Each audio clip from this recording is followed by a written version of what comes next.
둔촌주공 1단지에는 134동이 2개였어요. 134의 가동, 나동, 다른 동은 다 하나씩인데 딱 이 동만 그래요. 여기에 안두희가 살아서 그랬다는 얘기가 있습니다. 안두희가 둔촌주공 134동에 살고 있으니까 암살자들이 찾아올까 봐 헷갈리게 했다, 이런 얘기가 있었던 겁니다. 1979년 서울시 강동구에 둔촌주공아파트가 지어집니다. 70년대 후반에 강남 개발이 한창이었을 때 강남의 베드타운으로 강동구를 개발했거든요. 그때 지은 거예요. 대한주택공사가 지어서 주공 아파트입니다. 당시로서는 엄청 큰 규모였어요.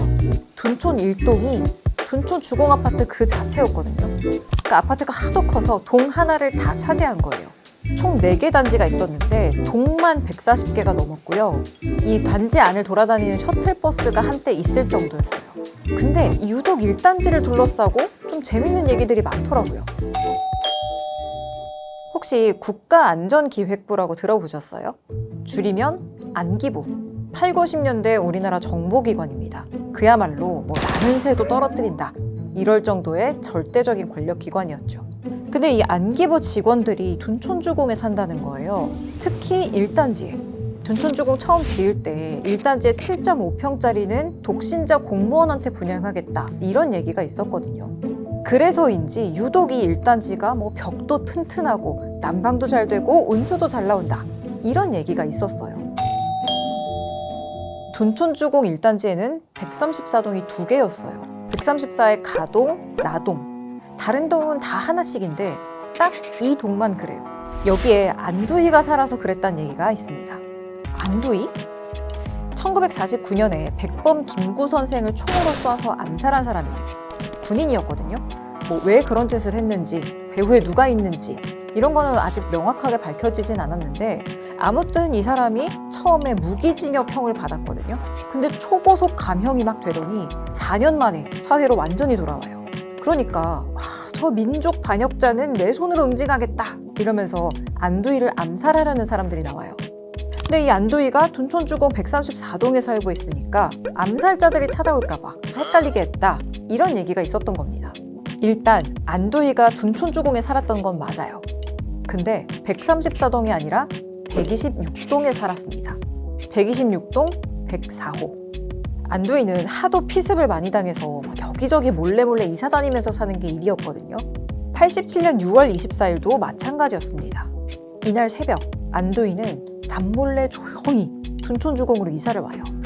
이제 좀 조용히 살겠구나 싶었는데 이 소식이 28살 노송구 씨의 귀에 들어갑니다. 바로 둔촌주공으로 달려갔죠. 노 씨는 안두희 집 방충망을 찢고 창을 통해 침입합니다. 그리고 준비해온 강목으로 안두희를 마구 때렸어요. 생명에 지장은 없었고 이 안두희는 병원에서 치료를 받은 다음에도 또 막 이사를 다녔어요.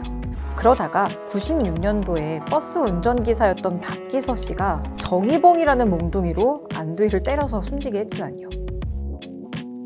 아무튼 본론으로 다시 돌아와서, 그럼 안두희를 위해서 134동을 2개로 지었다? 꼭 그렇다고 보기엔 좀 어렵지 않을까 싶어요. 그럼 설계 단계부터 그걸 생각했다라는 건데, 둔촌주공을 처음 짓고 막 입주할 때 안두희는 잠실주공에 살고 있었거든요. 그때도 막 위협을 피해서 이동 저동 이사 다니기 엄청 바빴어요. 그리고 나중에 둔촌주공 들어왔을 때도 126동에 전세로 들어왔었으니까, 아니 그럼 도대체 왜 134동을 2개로 지은 거예요? 그건 저도 알아내지 못했습니다. LH에도 물어봤는데 너무 오래전 일이라 자료가 안 남아있더라고요. 혹시 왜 그렇게 지었는지 아시는 분 있으면 저한테도 좀 알려주세요. 이 둔촌주공은 둔촌동을 상징하는 아파트였어요. 크기도 워낙 컸지만 좀 독특했다고 해야 될까요? 왜 아파트 하면 약간 삭막하고 또 옆집에 누가 사는지 잘 모르고 이런 이미지가 좀 있잖아요. 근데 이 둔촌주공은 옛날부터 아파트 주민들이 다 모여가지고 축제를 할 정도로 한때는 교류가 굉장히 많았던 곳이에요. 시작은 이랬습니다. 둔촌주공에 사는 어르신들이 아이고 10년을 살았는데 누가 누군지도 모르겠고 이거 사람 사는 것 같지가 않아, 이렇게 한탄을 한 거예요. 그랬더니 이제 주민들이 축제준비위원회를 꾸리고 부녀회에서는 막 프로그램을 짜고 집집마다 5,000원에서 10,000원씩 내가지고 행사 비용 1,700만 원을 마련했어요. 그렇게 91년부터 둔촌 축제가 시작됐죠. 이게 뭐 아파트 주민들끼리 모여서 하는 조그만 행사냐? 아닙니다. 도로를 막아두고요. 무대 설치하고 막 공연하고, 아파트 상가에 가면 태권도장 하나씩 있잖아요. 거기서 나와서 막 시범도 보이고 농악대 행진도 하고, 규모가 워낙에 커서 옆 동네에서까지 다 오는 거의 지역 축제급이었다고 보시면 돼요. 그래서인지 이 둔촌주공에 살았던 주민들 사이에는 끈끈한 유대감, 공유할 수 있는 추억, 이런 게 좀 많은 것 같아요. 둔촌주공에 살다가 이사 가신 분들이 하는 얘기가, 그래도 거기만한 데가 없었다. 녹지도 많고 이웃들끼리도 친하고 사람 사는 것 같았다. 이런 얘기들 많이 하시더라고요. 애틋한 감정이 있어서인지 이 재건축 얘기가 본격적으로 나왔을 때는 곧 없어질 우리 아파트를 추억하자 이러면서 사진집도 내고 주민들 이야기 담은 책도 내고 영화까지도 만들었죠. 지금은 둔촌주공이 있던 자리에 옛날 건물이 다 허물어지고 새로운 건물이 올라가고 있어요.